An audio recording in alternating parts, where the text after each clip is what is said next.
नमस्कार, मी अविनाश. महाराष्ट्र माझामध्ये आपल्या सगळ्यांचं मनपूर्वक स्वागत. दर्शको, मी आता सांगोला तालुक्यामध्ये असलेल्या कडलास या गावातील संतोष गायकवाड यांच्या गायीच्या गोट्यामध्ये त्या ठिकाणी उभा आहे.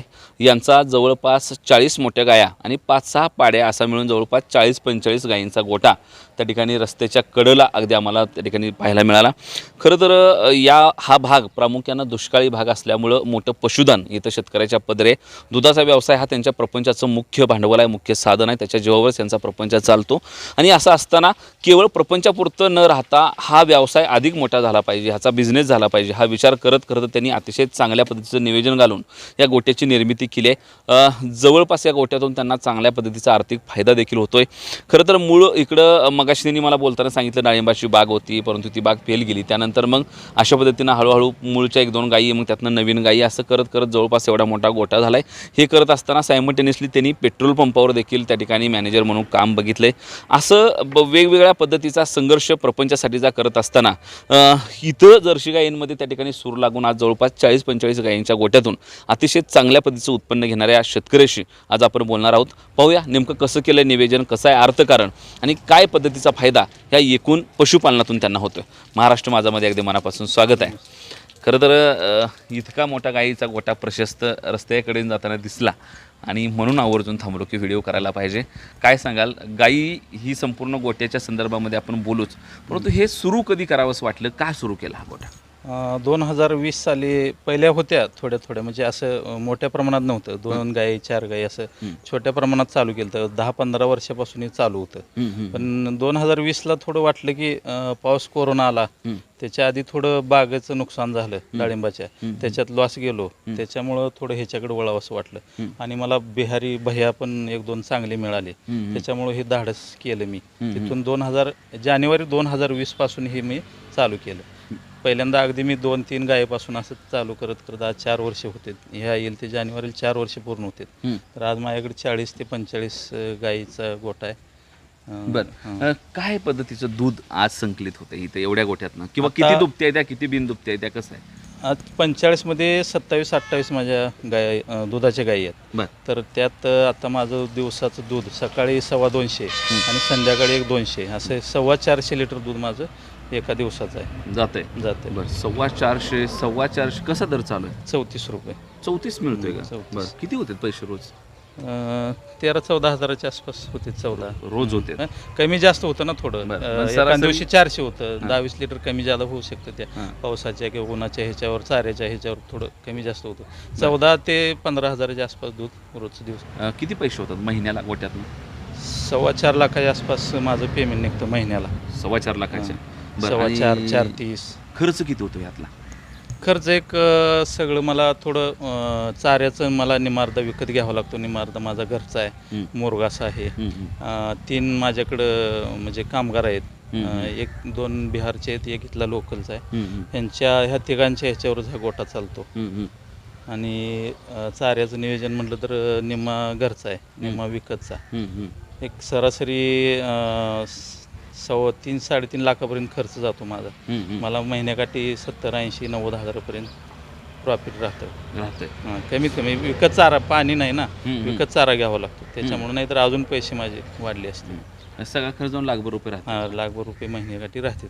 बरं. जवळपास थोडं आता आत गोट्यामध्ये जाऊन थोड्याशा गप्पा मारू. नियोजनावर मला यायचं आहे. नियोजन कसं केलं जातं आहे, सांभाळ कसा केला जातो, एकूण आरोग्य कसं सांभाळलं जातं आहे.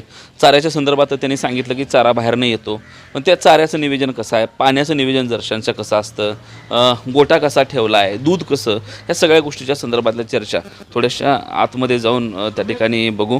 खरं तर संतोषराव, मला हे विचारण्याच्या पूर्वी गायी ह्या कशा जमवल्या त्या किंवा कशा गोळा केल्या? एकदम असं कुठं पंजाब, बेंगलोर असं जाऊन आणलेत का इथल्या इथंच गोळा केले? बिहारला नाही, पंजाबला, हरियाणाला जाऊन आलो, पण तिथं मला काही ते पसंत पडलं नाही म्हणून मी तिथं काही घेतले नाहीत गाई. हे सगळ्या गायी इथं मी लोकलला घेतलेत. काय थोड्या बेंगलोरच्या व्यापाऱ्याकडून घेतलेत. मी स्वतः तिकडून काही गाय आणलेल्या नाहीत, इथंच व्यापाऱ्याकडून. पहिल्या माझ्या 15-16 गायी होत्या. मी अचानक मला एक गोटा मिळाला, माझ्या मित्राचाच गोटा होता तो एक गोटा मला 16 गायीचा मिळाला. त्यामुळे हे इतकं माझं हे झालं. एकदम 35 गायी एकदम मोठ्या झाल्या. त्याच्यानंतर मी 2 वर्षात माझ्या माझ्या घरच्या एक 5-7 गायी पाड्या तयार झाल्या, एक 40 मोठ्या गायी ह्याच्यामुळे झाल्या. खरं तर पंजाब असेल, बेंगलोर असेल आदी भागातनं आणलेल्या गायी बऱ्याच वेळा आपल्या भागातल्या शेतकऱ्याला दगा देतात, असं बऱ्याच वेळा पाहायला मिळतंय. काय असतील कारण, त्यासाठीची काय काळजी तुम्ही घेता? नाही, मी आणलीच नाही, त्याच्यामुळे तर मी आणली नाहीत, कारण ते रिस्की वाटतं थोडं. कारण प्रवास लांब होतो ना, 1700-1800 किलोमीटरवरून गाय आणायच्या आणि त्याचं जोपासणं सांभाळणं थोडं रिस्की आहे, म्हणून ते नको वाटतंय. आजारी पडणं, गायी दगावणं ही थोडी भीती आहे. पण ते आपल्याला स्पेल म्हणजे हे होत नाही ना. आज तिथून 1.5 लाखाची गाय आणायची, इथं आणून जर ती काय हे झालं तर थोडं, म्हणून ते मी टाळलं. इथं लोकलचाच विचार केला थोडा. आता इथून पुढं ब्रीडवर मी काम करणार आहे. म्हणजे आतापर्यंत थोडं ह्याच्यात गेले माझे 4 वर्ष.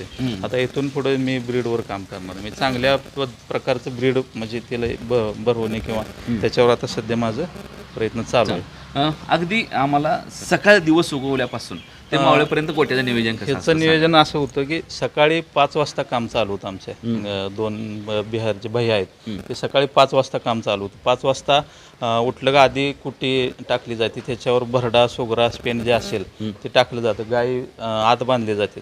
ते खायला चालू झालं का 5:15ला धार चालू होते. सकाळी 5:15-5:30ला धार चालू होते. हे 8 वाजेपर्यंत दूध काढायचं म्हणजे काम संपतं. तिथून पुढं मग पाणी पाजणं किंवा धुणं, गोटा धुणं, गाई धुणं, एक 10:30पर्यंत काम सगळं संपतं. त्याच्यानंतर गाई बसते 4 वाजेपर्यंत, परत गाई आणि भैया निवांतच असते. परत 4 वाजता परत काम चालू होतं. ते आता तुम्ही काय झालं थोडं काम आमचं चालू व्हायच्या टायमाला आलं, त्यामुळं थोडं हे आहे. नाहीतर रोज गोटा अगदी भैया स्वच्छ आणि निरोगी असते, आजारी पडायची भानगड नाही. दुसरी गोष्ट, माझ्याकडे मिनरल मिक्सचर आणि कॅल्शियम हे माझं रोज नित्य नियमानं चालू आहे. त्याच्यामुळे आजारी पडायचं माझं थोडं प्रमाण कमी आहे.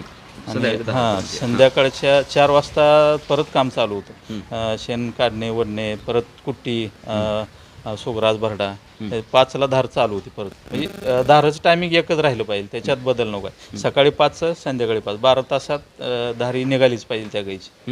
मग त्याच्यानंतर त्या 1-2 तास परत धाराला जातात, 5 ते 7. त्याच्यानंतर परत पाणी पाजून पुन्हा जागा बदलतो, कारण माझा मुक्त गोटा नाही आहे. मुक्त गोटा मला करायचा आहे, त्याच्यासाठी थोडं थांबलो आहे. बरं. हे सगळं करत असताना एक गाईला साधारण दिवसाला किती चारा आणि किती आमुनं किंवा खाद्य असतं, याचं कधी गणित का? हो, एका गायला सरासरी 14 ते 15 किलो कुट्टी, म्हणजे काय असू द्या, मुरघास असू द्या, मका, वाळा चारा 6-7-8 किलोपर्यंत.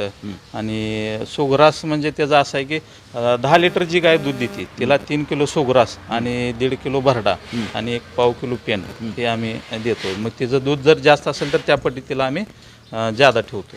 आणि दूध नसतील तर त्या गायांना त्याला मग कमी, किलो, अर्धा किलो. ते ज्यावेळी ते आटवायचे, मी त्याचं 7-7.5 महिन्यात ते आपण दूध बंद करतो त्याचं, त्यावेळेला तिचं सुगराज भरडा कमी करावं लागतं, अगदी अर्ध्या किलोपर्यंत.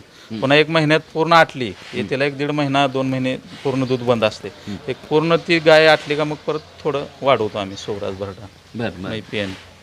वैरण नाही म्हणला, भाग दुष्काळ आहे, पाण्याचं कसं नियोजन आहे? पाण्याचे आता माझं 1 एकर शेततळ आहे. मी त्याच्यात 7 करतो आणि दुसरं ऊस ठिबक वगैरे असले पूर्ण म्हणजे भरपूर हे आहे पाण्याची अडचण. आता 2 बोर आहेत, एक शेततळ आहे, ते भरलेलं असते, त्याच्यामुळे माझी थोडी अडचण, एक विहीर आहे, थोडी अडचण माझी दूर झाली आता शेततळ्यात. मुरघासाचे बॅग्स भरपूर दिसते, ते किती? 200 टन मुरघास केला मी मार्चला विकत घेऊन. नाही, मका निम्मी विकत घेतली, निम्मी घरची, असं करून मी 200 टन मुरघास म्हणजे 7-8 महिन्याचा चारा मी रेडी केला, तयार काय केला. फायदा होतो मुरघासाचा? मुरघासाचा फायदा असा होतो की तुम्ही आज तोडलेली मका ही 6 महिन्यां जरी तुम्ही ते काढलं तरी तसेच त्याच पद्धतीचा चारा निघतो तो. आणि त्याच्यामुळं ते मुरल्यामुळं त्याचं दूध वाढणं किंवा गायींना ते खाण्यासाठी योग्य आहे. ते मुरल्यामुळं थोडं दूध वगैरे वाढतं आणि आजारी पडत नाहीत. एक ते एक चारा राहतो, त्याच्यामुळे ते जरा बरं वाटतं. मध्यंतरच्या काळामध्ये लंपीचं मोठा सावट होतं, त्यावेळेला गोटा कसा सांभाळला आणि नेहमीच आरोग्य कसं सांभाळलं जातं?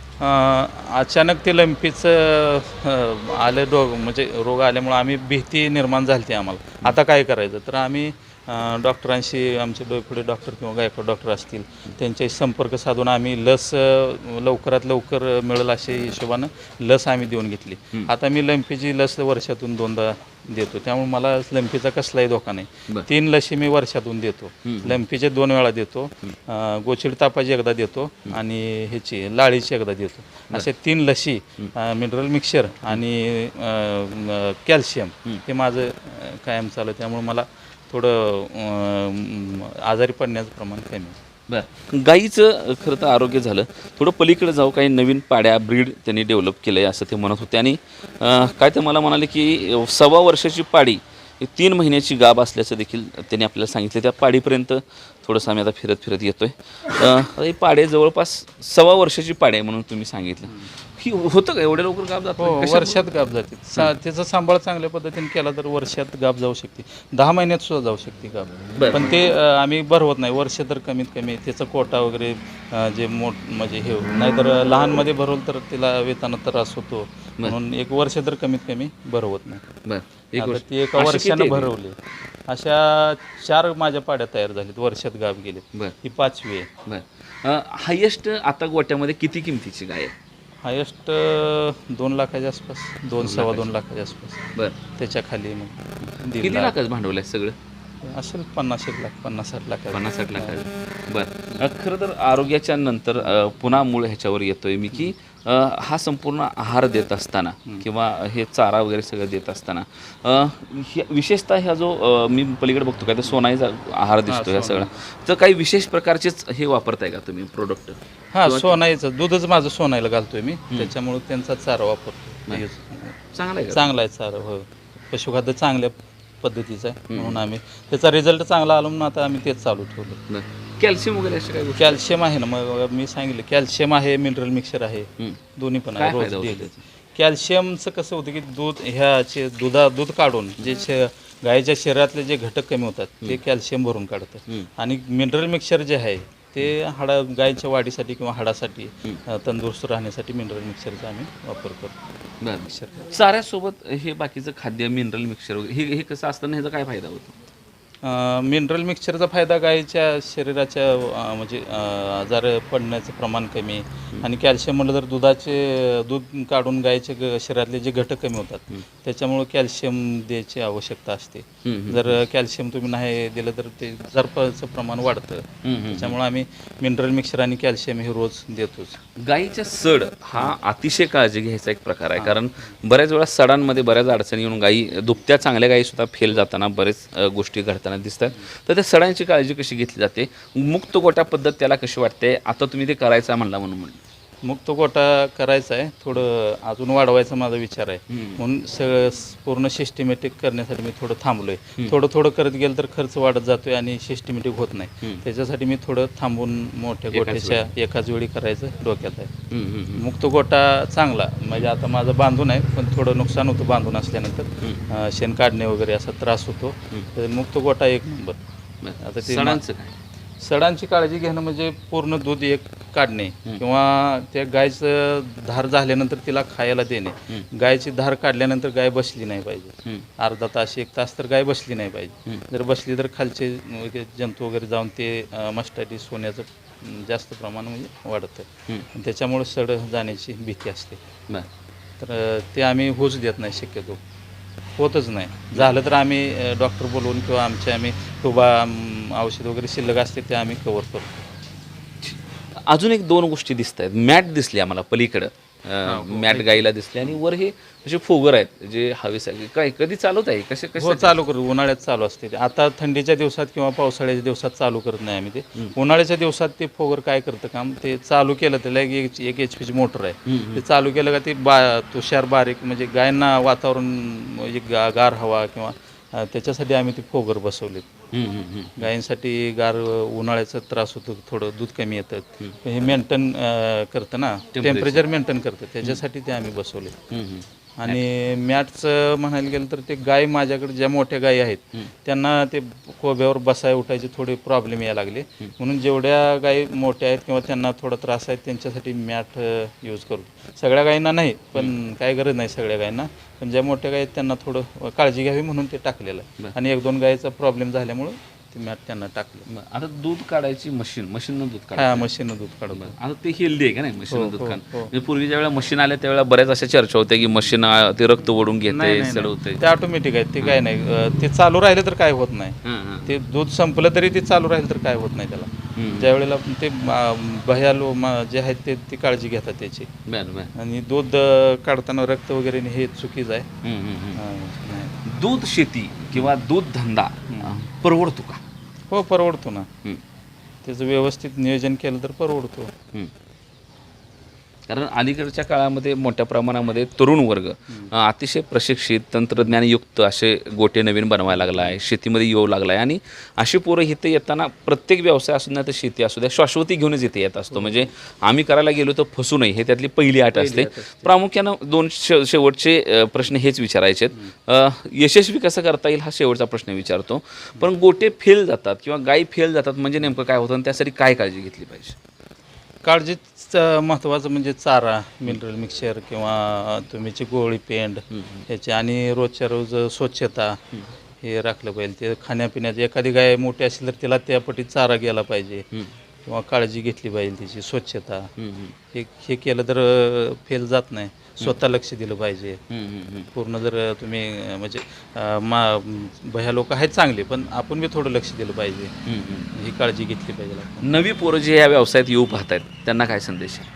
त्यांना पहिल्यापासून थोडं त्यात अनुभव पाहिजे. असं नवीन एकदम गेलं तर त्यांचं ते थोडं तोट्यात जाणं किंवा त्यांना ती काळजी घेणं किंवा त्यांचे प्रॉब्लेम काय आहेत त्यांना माहीत नसतं, त्यांनी थोडं प्रशिक्षण घेऊन त्यात पडावं असं एक माझं मत आहे. खरं तर नव्यानं गोटा तयार करायला लागलो की गावामध्ये गोटा असलेली किंवा दूध डेअरी असलेली लोक बहुतांशी त्या पोराशींला घेऊन कुठेतरी विमानानं, रेल्वेनं, पंजाबला जा, बेंगलोरला जा, अशा ठिकाणी जाऊन गायी आणतात आणि मग 6-10 गायी आणून एक हाती गोटा सुरू करायचा प्रयत्न बऱ्याच नव्या पोरांमधनं होतोय. आणि त्यातनं जर समजा एकदा गणित चुकलं तर पुन्हा ते पोरगं उबदारी बी येत नाही आणि पुन्हा नव्यानं धाडस बी करत नाही. असा नवापणा करणाऱ्या पोरांना काय सांगणार आहे? गायी कशा वाढवल्या पाहिजे, हे असं योग्य आहे का? काय त्यांनी वाढवताना 1-2 स्वतः काम केलं पाहिजे. पहिल्यांदा वर्ष, 2 वर्ष, 3 वर्ष स्वतः त्यांनी 2-4 अशा गायी स्वतः त्यांनी म्हणजे हाताळले पाहिजे किंवा काम केलं पाहिजे. तुम्हाला वाढवायचं असेल तर मग त्यापटी तुम्ही 2-3 वर्ष स्वतः करून मग वाढवा. असं एकदम नवीनमध्ये हे रिस्की आहे, थोडं प्रॉब्लेम येते. त्याच्यामुळे त्यांनी करताना स्वतः 2-3 गायी घेऊन किंवा करावं. लांबनं आणण्याबद्दल काय नाही, पंजाब हरियाणा गायी चांगले आहेत, पण त्या गायी इथं येईपर्यंत 1700-1800 किलोमीटर अंतर आहे. त्यांचं ट्रॅव्हलिंगमध्ये थोडं हे झाल्यामुळे ते आजारी पडले गायी नीट होत नाहीत. आणताना पाड्या वगैरे आणले तर त्यांनी चांगलं आहे किंवा काळजी ही घ्यावीच लागते. पुढं काय करायचं ठरलंय गोट्याचं? गोटा हाही वाढवायचं चालू आहे थोडं थोडं.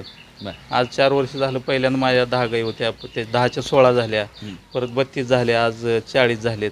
असं वाढवायचंच चालू आहे. या वाढवण्यासाठी तुम्हाला खूप खूप शुभेच्छा. ही दूध व्यवसाय हा त्या ठिकाणी खऱ्या अर्थाने शेतकऱ्याला एक भरोशाचं उत्पन्न देणारा व्यवसाय. शेतीतली उत्पन्न बेभरोशाची असल्यामुळं, शेती तुलनेनं न परवडण्याजोगी झाल्यामुळं किंवा दुर्दैवानं आमच्या भागात तर ऊस शेती मोठ्या प्रमाणामध्ये केली जाते, परंतु साखर कारखानदारीतलं राजकारण, त्यातनं येणारा पैसा, त्यावर होणारा उशीर, या सगळ्यामुळं शेतकऱ्याचा रोजचा प्रपंच, 10 दिवसाचा प्रपंच, त्याच्या लेकराबाळी शाळा, शिक्षण, नोकऱ्या, लिखीबाळीची लग्न, ह्या सगळ्यासाठी जर आज कोण आधार देत असेल तर कधी काळी ह्या गायांना लोकांनी नावं ठेवली असते काय, पण त्या गाया आज जवळपास आपल्या भागातल्या अनेक लोकांचा उदरनिर्वाहाचं साधन आहे, त्या प्रपंचाचं साधन आहे. त्या कित्येक लोकांनी तर या गायींच्या जीवावर मोठमोठाले कोट्यांचे बंगले बांधून त्याच्यावर गायीची चित्र काढलेत, केंडाची चित्र काढलेत. अशा अनेक उदाहरणं आपण माध्यमातून बघितली असतील. त्यामुळं खऱ्या अर्थानं शेतकऱ्याच्या प्रपंचाला समृद्धी आणून देणारी कोण व्यवस्था असेल तर हे पशुपालन आहे. आणि या पशुपालनातून वेगवेगळ्या भागातला शेतकरी त्या अर्थानं खऱ्या अर्थानं त्या ठिकाणी श्रीमंत झाला आहे. शेतकऱ्याला समृद्ध करणारं, शेतकऱ्याला श्रीमंत करणारं हे पशुधन थोडंसं नियोजनानं सांभाळलं, अगदी त्या ठिकाणी चांगल्या पद्धतीच्या गायी निवडून किंवा स्वतः चांगले ब्रीड तयार करून त्याची जर नीट काळजी घेतली, त्याच्यासाठी नियोजन लावलं, गडी ठेवला तर त्याच्यावर थोडंसं लक्ष ठेवलं, तो नियोजना नीट करतोय का याचा पाठपुरावा केला, आणि बाकी त्याचं आहार, त्याला लागणारं खाद्य, हिरवा चारा, त्याला बाकीचं जे आमुनं म्हणतो आपण त्याला, ते सगळं, ह्या सगळ्याची जर नीटनेटकी काळजी घेतली, त्याला वर्षाच्या वर्षाला नीटनेटकं त्याचं लसीकरण केलं, त्या प्रत्येक गायीचा विमा उतरून घेतला, कारण मी आल्यापासून बघतोय लहान पाडीपासून ते मोठ्या गाईपर्यंत प्रत्येकाच्या कानामध्ये बिल्ला असल्याचे चित्र पाहायला मिळते. कारण कुठल्या प्रसंग कसा येईल सांगता येत नाही. त्यातनं जर एखादं पशुधन दगावलं तर त्याचा तोटा शेतकऱ्याला सहन करावा लागू नये एवढी काळजी जर त्या ठिकाणी निश्चितपणानं घेतली तर हे गाईचं पालन हा मोठा बिझनेस आहे. या बिझनेसमधून अजून जर आली जसं जसं दिवस जातील त्यामध्ये जर तंत्रज्ञान आलं, त्याचा सांभाळ नीटनेटका झाला, त्याची हातोटी तुम्हाला सापडली तर निश्चितपणानं आता मिळतोय त्यापेक्षा तुलनेने जास्तीचा नफा या पशुधनातून मिळू शकतो. आणि हे पशुधन ग्रामीण भागातल्या शेतकऱ्यासाठी रुबाबात करावा अशा पद्धतीचा उद्योग व्यवसाय ठरू शकतं. आणि या व्यवसायातून आणखी ग्रामीण भाग त्या ठिकाणी समृद्ध होत जाणार आहे. शेतकऱ्याचा प्रपंच त्या ठिकाणी समृद्ध होत जाणार आहे. रस्त्याच्या कडेने जाताना अशा पद्धतीने एक गोठा दिसल्यानंतर खरं तर तुम्हाला फोन करून बोलवलं, तुम्ही आला, त्याबद्दल पहिल्यांदा तुमचा आभार. आणि आम्हाला अशा पद्धतीचा गोठा आमच्या प्रेक्षकांना दाखवण्याची संधी दिली त्याबद्दल आभार व्यक्त करूया. आणि ह्या गाईच्या व्यवसायामध्ये येणाऱ्या नवीन पोरांनी थोडीशी काळजी घेऊन उतरलं तर हे पशुधन हक्कानं पैसे देऊ शकतं. एवढा विचार करून आजच्या व्हिडिओमध्ये थांबूया. कॅमेरामन मुकेश वाडेकरसह मी अविनाश, महाराष्ट्र माझा, कडलास.